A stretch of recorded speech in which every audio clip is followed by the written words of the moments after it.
किसी ने बहुत ही शानदार बात कही है कि भगवान ने हमें, परमात्मा ने हमें आंखें दी हैं दुनिया को देखने के लिए, पर वो तो सिर्फ बंद आंखों से दिखाई देते हैं। कि भगवान ने, परमात्मा ने हमें दो आंखें दी हैं दुनिया को देखने के लिए, पर वो तो सिर्फ बंद आंखों से ही दिखाई देते हैं। नमस्कार, राम राम, सत श्री अकाल। मैं आपका दोस्त, आपका भाई आलोक कुमार गुप्ता। साथियों, the highest in me bows down to the highest in you. मेरे अंदर की दैवी शक्तियाँ आपके अंदर की दैवी शक्तियों को प्रणाम करती हैं। साथियों, एक बहुत ही छोटी सी कहानी। एक बार एक राजा था। राजा अपने आसपास के राज्यों से बहुत ही कुशल राजा था और अपने इतिहास में वो सबसे सर्वश्रेष्ठ राजा था। उस राजा की तुलना किसी राजा से हो नहीं सकती, क्योंकि उसके राज्य में प्रजा बहुत ही खुशहाल थी और उसका राज्य दिन प्रतिदिन, दिन दूनी रात चौगुनी तरक्की कर रहा था। वो बहुत ही अमीर से अमीर होता जा रहा था उसका राज्य। एक बार वो जो राजा था ना, उसकी क्वालिटी थी कि वो बहुत ही पूजा पाठ किया करता था, यज्ञ हवन जप नाम जप प्रभु के स्मरण वो हमेशा किया करता था। एक बार उसने तपस्या करके भगवान को प्रसन्न कर दिया और भगवान उसको दर्शन दे दिए। तो उसने कहा, प्रभु आपने मुझे दर्शन दे दिए हैं, पर मैं चाहता हूँ कि ये जो मेरी राज्य की प्रजा है ये बहुत ही अच्छी है, बहुत ही कुशल प्रजा है। मैं चाहता हूँ कि आप इनको भी दर्शन दें। तो राजा कहता है, नहीं नहीं, ऐसा संभव नहीं है, ऐसा मुश्किल है, मैं दर्शन नहीं दे सकता इन सबको, तुम बताओ तुम्हारे लिए क्या कर सकता हूँ। तो राजा कहता है, नहीं नहीं प्रभु, आपको मेरी इन प्रजा को दर्शन देना ही पड़ेगा। तो वो राजा जो है भगवान के चरणों में लौट जाते हैं और भगवान से बहुत मिन्नतें करते हैं और भगवान से गिड़गिड़ाने लगते हैं कि नहीं भगवान, ऐसा मत करिए, आपको मेरी प्रजा को दर्शन देना ही पड़ेगा। तो भगवान आखिर मान जाते हैं, क्योंकि भक्त की बात है, भक्त की राज है।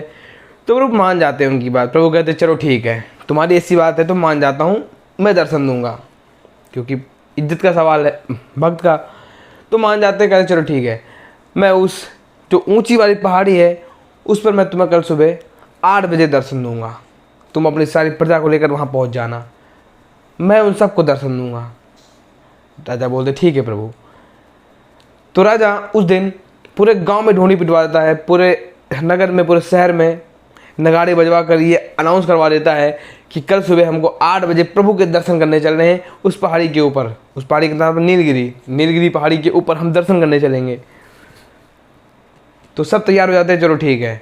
सुबह होती है, सब लाइन लगा के दरबार के बाहर खड़े होते हैं और राजा निकलता है इन सबको लेकर। जैसे राजा पहुंचने वाला होता है तो रास्ते में एक तांबे के सिक्कों का ढेर लगा था। वो सारी प्रजा देखती है, वो तांबे के सिक्के। आधी जनता तो पागल हो जाती है, वो कोई झोले भर रहा है, कोई बोरे भर रहा है, कोई कुछ भर रहा है, कोई किसी भर रहा है, सब अपना अपना लेके गायब हो जाते हैं।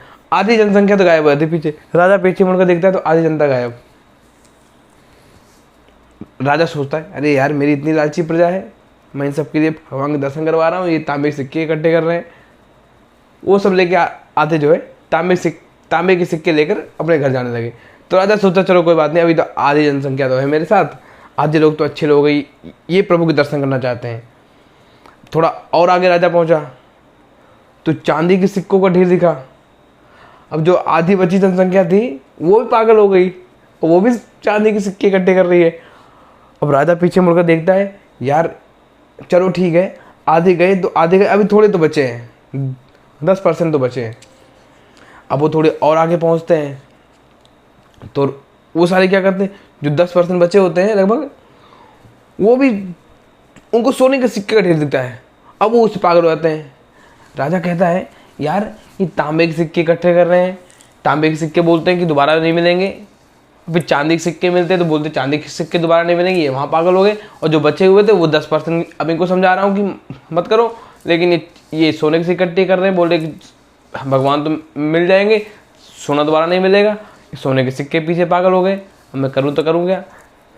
फिर राजा को संतुष्टि थी कि चलो कोई बात नहीं, मेरी पत्नी, मेरी धर्म पत्नी महारानी जी तो मेरे साथ है। राजा और रानी दोनों आगे बढ़ रहे होते हैं। अचानक से रानी जी को एक हीरो का ढेर दिखता है। अब रानी के मन में लालच आ जाती है। रानी कहती है, भगवान चलो कोई बात नहीं, हीरे दोबारा नहीं मिलेंगे। वो हीरे के पीछे पागल हो जाती हैं, वो जाके हीरे इकट्ठे कर रही होती है।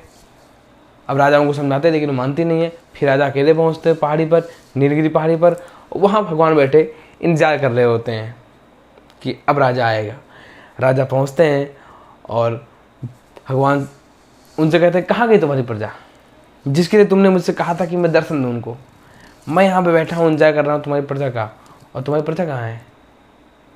प्रजा छोड़ो, आपकी धर्मपत्नी कहाँ है? तो राजा भगवान के चरणों में लौट जाता है और नाक रगड़ कर माफ़ी मांगता है, प्रभु मुझसे गलती हो गई, मुझे माफ़ कर दीजिए। अब प्रजा लालची है, प्रजा के मन में बात आ गई तो क्या कर सकते हैं। भगवान उनसे कहते हैं, मैं सिर्फ उन्हीं को दर्शन देता हूँ जिनको मैं दर्शन देना चाहता हूँ, और जो मेरा दर्शन करना चाहते हैं, जिनको मैं दर्शन देना चाहता हूँ और जो मेरा दर्शन करना चाहते हैं। ये दुनिया सिर्फ मटेरियलिस्टिक चीज़ों के पीछे पड़ी है, सिर्फ धन दौलत के पीछे पड़ी है। जिनको इनसे मतलब है उनको मैं दर्शन नहीं दे सकता, ना वो मेरे दर्शन करने, ना वो मेरे तक आ सकते हैं, ना मेरे दर्शन करने पहुंच सकते हैं। मैं सिर्फ उन्हीं को दर्शन देता हूं जो स्वयं मेरा दर्शन करना चाहते हैं। तो किसी को आप जबरदस्ती करा के आप मेरे तक नहीं ला सकते। जिसको मेरे पास आना होगा वो स्वयं ही आएगा, तुम्हारे जैसे। तो राजा को बात समझ में आती है और राजा प्रभु से माफ़ी मांगते हैं, और प्रभु के दर्शन करके राजा धन्य हो जाता है और राजा को मोक्ष की प्राप्ति होती है। दोस्तों, किसी से हम ज़बरदस्ती कोई काम नहीं करवा सकते। हमारे गांव में एक कहावत कही गई है, हमारे अवधी भाषा में, बांधे बनिया बाजार नहीं लगती। अपनी भाषा में बताऊं तो बांधे बनिया बाजार ना लागत। तो ऐसी बात है कि आप ज़बरदस्ती किसी से नहीं करवा सकते। अब उनके मन में इच्छा ही नहीं है प्रभु के दर्शन करने की, फिर भी राजा उनको ज़बरदस्ती प्रभु के दर्शन करवा रहा है। अब उनके नसीब में नहीं है, वो दर्शन करना ही नहीं चाहते, या प्रभु ही उनको दर्शन नहीं करना देना चाहते अपना, तो आप दर्शन नहीं करवा सकते। कभी किसी से कोई ज़बरदस्ती काम आप करवा ही नहीं सकते। तो अंत में बस इतना ही कहना चाहूँगा कि हमेशा खुश रहें, लोगों को भी खुश रखें, और हंसते रहें, मुस्कुराते रहें। अपने आसपास सफाई ज़रूर रखें।